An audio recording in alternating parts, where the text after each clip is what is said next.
শ্রীমদ্ ভগবদ গীতা সাংখ্যযোগ শ্লোক সংখ্যা 15।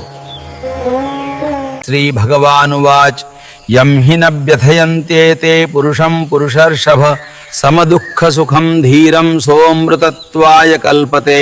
এর অর্থ হলো, শ্রী ভগবান বললেন, হে অর্জুন, মানব কুলের মধ্যে শ্রেষ্ঠ সেই ব্যক্তি যিনি সুখ ও দুঃখে বিচলিত হন না এবং উভয় অবস্থাতেই অবিচল থাকেন, তিনি অমরত্ব বা মুক্তির অধিকারী হন।